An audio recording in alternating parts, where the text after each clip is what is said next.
organisasi. Saya Disangka Sadika. Saya Munawar. Saya Waldi. Menjadi representasikan hasil dari kelompok kami. Yang pertama akan disebutkan oleh saya perencanaan dan pelaksanaan kinerja dalam manajemen kinerja. Latar belakang manajemen kinerja merupakan salah satu pilar penting dalam upaya meningkatkan kualitas organisasi baik di sektor swasta maupun pemerintahan. Dalam dunia yang penuh persaingan, setiap organisasi dituntut untuk dapat bekerja secara efisien sekaligus efektif. Perencanaan kinerja adalah langkah awal dalam menentukan arah organisasi. Proses ini melibatkan penyusun visi, misi, tujuan, serta sasaran yang dapat diukur. Mempelajari perencanaan dan pelaksanaan kinerja merupakan langkah penting dalam memahami manajemen kinerja secara menyeluruh. Rumusan masalah 1. Bagaimana konsep perencanaan kinerja dalam manajemen kinerja organisasi? 2. Faktor apa saja yang mempengaruhi pelaksanaan kinerja? 3. Bagaimana hubungan antara perencanaan kinerja dan pelaksanaan kinerja dalam mendukung pencapaian tujuan organisasi? 4. Bagaimana pengaruh budaya organisasi dan kepemimpinan terhadap efektivitas pelaksanaan kinerja? 5. Bagaimana cara meningkatkan integrasi antara perencanaan dan pelaksanaan kinerja agar hasilnya lebih optimal? Tujuannya 1. Menjelaskan konsep perencanaan kinerja dalam manajemen kinerja. 2. Menganalisis faktor-faktor yang mempengaruhi pelaksanaan kinerja. 3. Menguraikan keterkaitan antara perencanaan dan pelaksanaan kinerja. 4. Menjelaskan pengaruh budaya organisasi dan kepemimpinan terhadap pelaksanaan kinerja. 5. Mengidentifikasi cara-cara meningkatkan integrasi antara perencanaan dan pelaksanaan kinerja. Baik, pembahasan selanjutnya akan dijelaskan oleh teman saya, Bisa. Selanjutnya ada perencanaan kinerja. Perencanaan kinerja merupakan pijakan utama yang menentukan keberhasilan organisasi. Tahap ini melibatkan penempatan visi, misi, tujuan, sasaran, serta indikator keberhasilan. Tujuan harus diturunkan secara hierarkis dari level organisasi hingga level individu. Dengan demikian, semua elemen organisasi memiliki arah yang sama dalam mencapai target yang ditetapkan.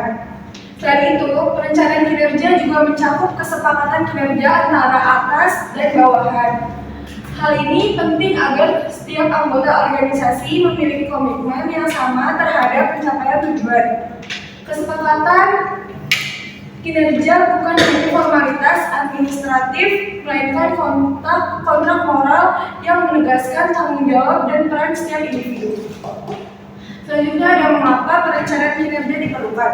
Yang pertama ada meningkatkan efisiensi. Perencanaan kinerja membantu organisasi untuk memfokuskan sumber daya dan upaya pada tujuan yang paling penting. Yang kedua ada meningkatkan kualitas. Perencanaan kinerja membantu organisasi untuk meningkatkan kualitas produk dan jasa dengan menetapkan standar kualitas yang tinggi. Yang ketiga ada mengurangi risiko. Perencanaan kinerja membantu organisasi untuk mengidentifikasi dan mengurangi risiko yang dapat mempengaruhi kinerja. Selanjutnya ada pelaksanaan kinerja.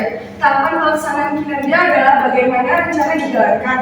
Dalam tahapan ini, peran kepemimpinan, komunikasi, budaya organisasi, serta motivasi menjadi sangat penting. Model Achieve memberikan kerangka yang jelas. Kemampuan individu ditingkatkan melalui pelatihan, kejelasan peran diberikan melalui job description, dukungan organisasi dalam bentuk fasilitas, motivasi diperkuat dengan sistem insentif, evaluasi dilakukan secara berkala, aturan organisasi dibuat adil, dan lingkungan kerja dijaga kondusif. Namun, dalam praktiknya, pelaksanaan kinerja seringkali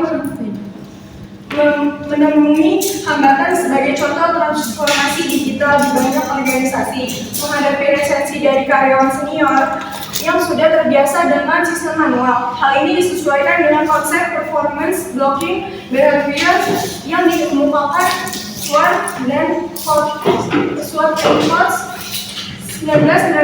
Untuk mengatasinya, organisasi perlu memberikan pelatihan, pendampingan, dan insentif agar karyawan bersedia beradaptasi. Faktor yang mempengaruhi perencanaan kinerja dan pelaksanaan kinerja. Yang pertama ada perencanaan kinerja atau manajemen yang efektif. Manajemen yang efektif dapat mempengaruhi perencanaan kinerja dengan memastikan bahwa tujuan dan sasaran organisasi jelas dan terarah. Yang kedua ada analisis data yang akurat. Analisis data yang akurat dapat memperjuangkan perencanaan kinerja dengan memastikan bahwa keputusan yang diambil berdasarkan data yang valid.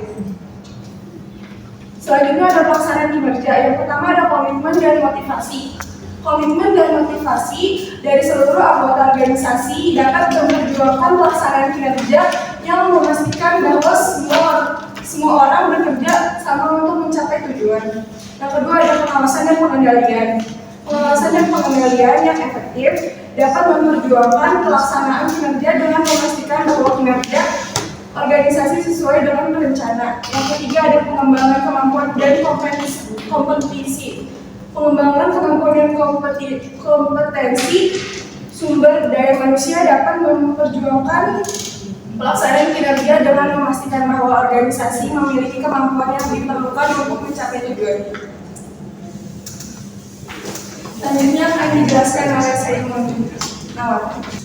Selanjutnya ada hubungan perencanaan kinerja dan pelaksanaan kinerja.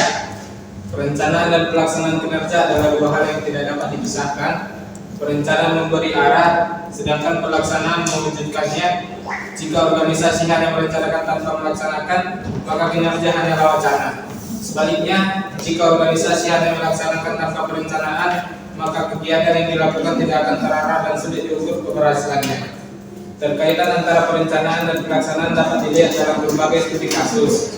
Misalnya, sebuah perusahaan retail besar di Indonesia gagal mencapai target ekspansi karena perencanaan tidak realistis dan tidak disesuaikan dengan kondisi pasar.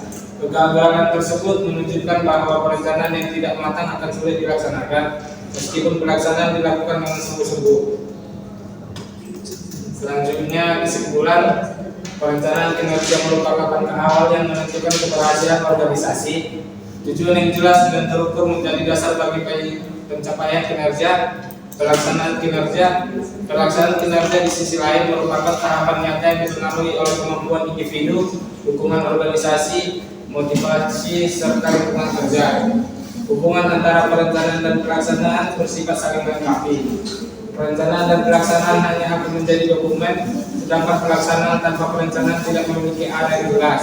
Dengan keseimbangan keduanya, organisasi dapat mencapai efisiensi sekaligus efektivitas.